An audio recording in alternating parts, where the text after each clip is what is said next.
And good afternoon here. It is Sunday, January 15th, 2023. It is about 1:41 p.m. East Coast time. I'm Carolina Weather Authority's Mike Griffith and also with Jesse Sacker, although he's not on this video right now. He's most likely either at church or at work there in Johnson City, Tennessee. So give him a shout in the comments if you hear this. And also, I'm here in Charlotte. So say what's up if you live anywhere around Charlotte or Western North Carolina, and I'll try to reply to you in the comment section. So today it's looking like filtered sunshine is moving across the mountains here into the Charlotte area. It was a nice start with blue skies, but now the high clouds are moving in as a little system or disturbance here is across Kentucky and moving across West Virginia, moving this way right here. Could be related to something up here in the upper Midwest also. And it's going to become an active week here with the atmospheric river still pummeling Southern California, Central California with mudslides and rain and whatnot, flooding. Definitely not a good time for them here, especially for Phoenix, Mesa, Arizona. Now they're going to be in the story this week. Unfortunately, even Texas here, as this atmospheric river is affecting these folks here as well.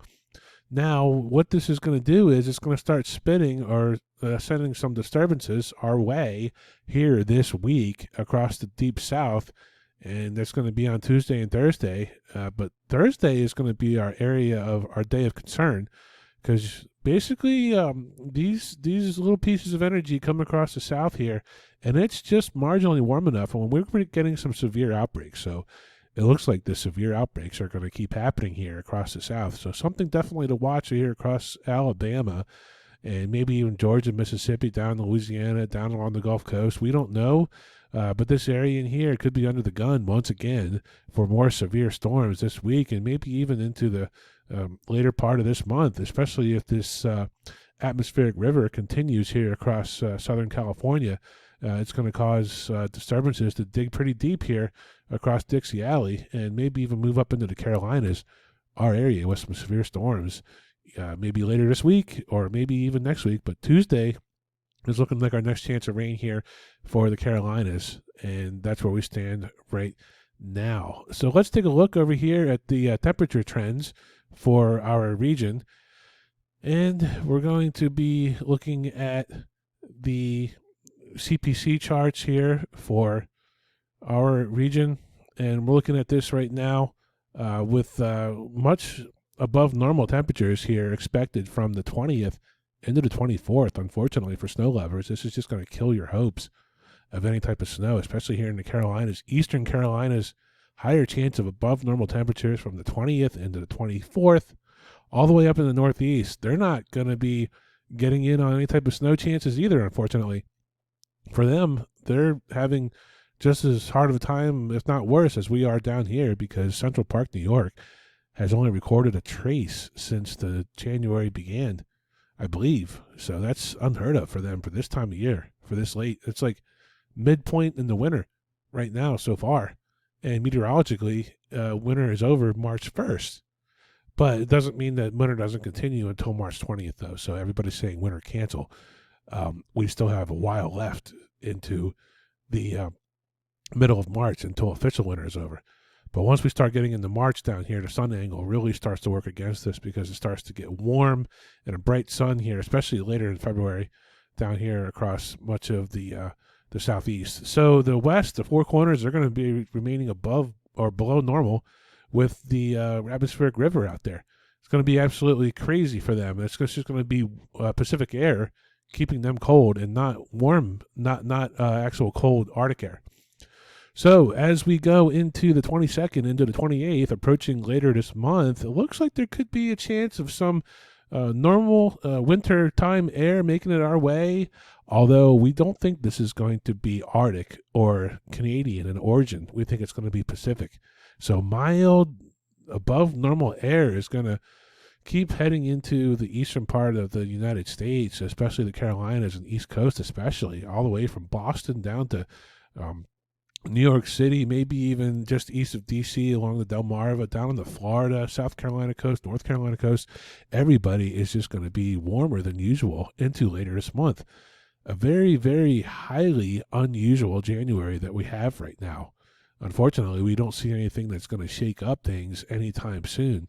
So it's going to be really hard to get any type of cold air here in the east, which is what we need for snow. That's not being said that there won't be any type of snow for the mountains and whatnot. There could be some winter storms, but they would be very uh, non-producing, I guess you could say. Maybe just mountain snows and rain at the surface, but with no snowpack up in here, nothing to let the cold air drain down into the southeast. It is going to be really hard to get any type of sustained cold here in the east. It's not, if not next to impossible as we head into the 28th or so.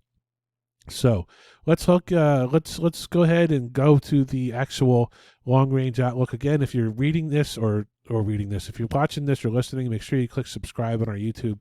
It really helps us out in the trying to get our subscribers going here, so that we can grow our channel, and we appreciate that. If you haven't already, please hit that subscribe button, and we thank you so much. Okay, why isn't this working now? Okay, I'm trying to get that cursor thing to work. Huh. Alright, let me, wow.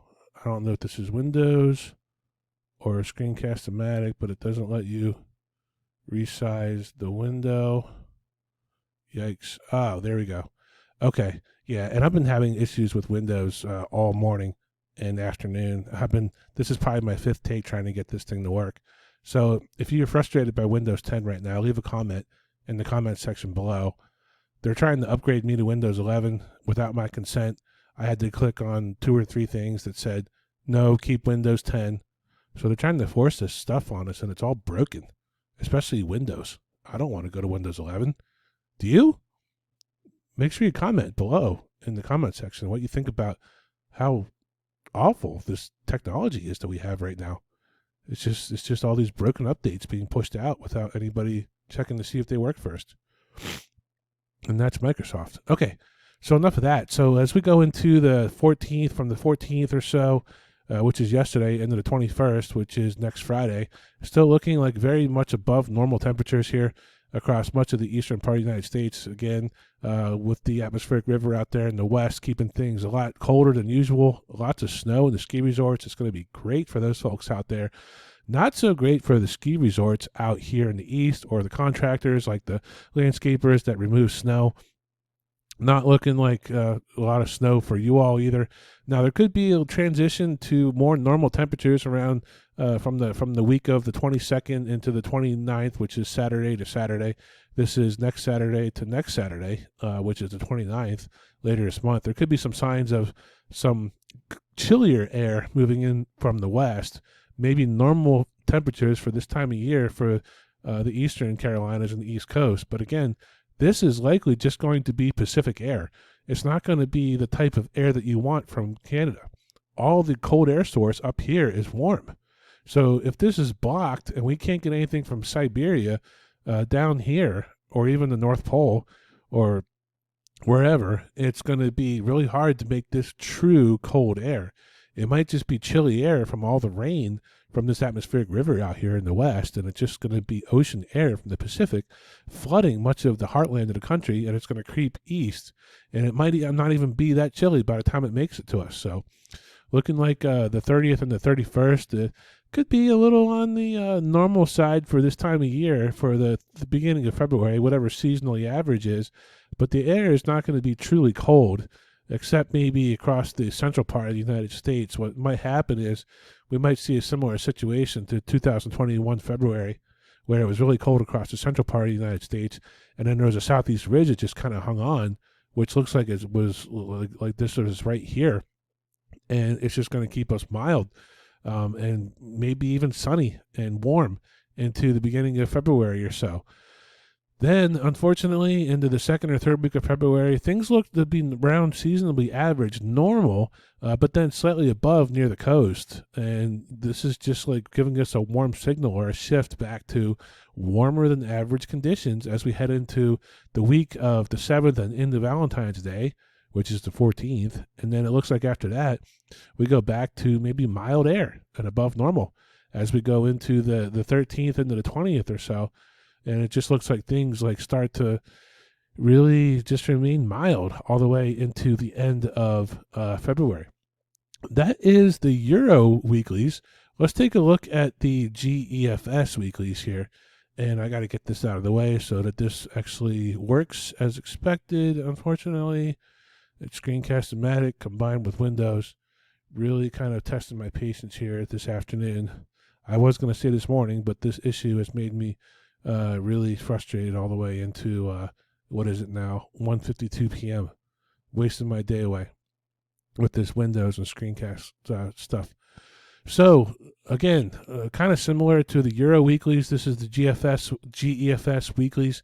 Much warmer than usual conditions across the U.S. from the 20th into the 27th of January. We're looking extending this into the first week of February or so. Some normal temperatures start to make their way into the Western Carolinas, but it looks like the Southeast Ridge is going to try to hang on here across the Southeast, especially Eastern Carolinas and the beaches. So it might be a really good time to, get out there and go put on your coat. Even maybe you won't even need a coat and just long pants and tennis shoes and go walk on the beach out here, especially in Wilmington. Carolina Beach is my favorite right there. Charleston, Myrtle Beach, down into Beaufort. It could be a beautiful beginning of February there. It won't be cold. If you don't like the cold, this is the type of weather it's going to be for you. Basically, the Southeast is going to feel like Southern California in the springtime. That's just absolutely crazy, but it might be really sunny and nice. That's the silver lining. But it's looking like it's going to try to remain above average even on the GEFS weeklies here as we head into mid-February. And look at that, another big warm-up from the 5th or so into the 12th. And then as we approach Valentine's Day, it's going to be warm. So red for the heart, red for the map for the warm, or orange in this case. And it's looking like it's just going to be really unfavorable for any type of sustained cold here in the Southeast, and especially snow. It does not look good for all the snow lovers here in the Southeast. I'll tell you what. It might get below average at times. If you see any maps that show blue or cold for the eastern United States, it's likely just going to be below normal due to rain and unsettled conditions from the atmospheric river out here and the Pacific air just flooding the United States. And there's no true source of Arctic air here across the northern part of the United States. Now, it looks like at the end of this run, there is some cold up there over British Columbia and southwestern Canada in general, but it looks like it stays there. It's not moving. This warm down here is going to act as a shield to the really cold here across northwestern Canada. This reminds me a lot of 2018-2019 winter, maybe even some shades of 2019-2020, but we won't talk about 2020 that year because you know what happened then, and definitely changed a lot of people's lives and society as we know it.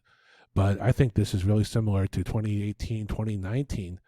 It's just going to be kind of yucky outside here for much of the Carolinas, or all of the Carolinas, as we traverse February, as we head into the beginning of February.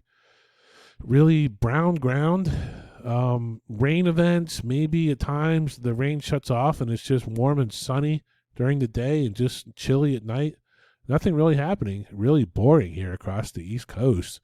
It's going to be a snow drought for Philly, New York, Boston, D.C. D.C. doesn't really get in on as much as maybe Philly, New York, and Boston, but along the I-95 corridor, it's just going to be a drought for them. Not going to really be ideal at all for anybody here for snow, at least for the rest of January and the first half of February. But then all of February is looking like not really good. Really not looking good either, because there's only 28 days in February, and the first half of February, the first 14 days, that's half the month, is looking above normal.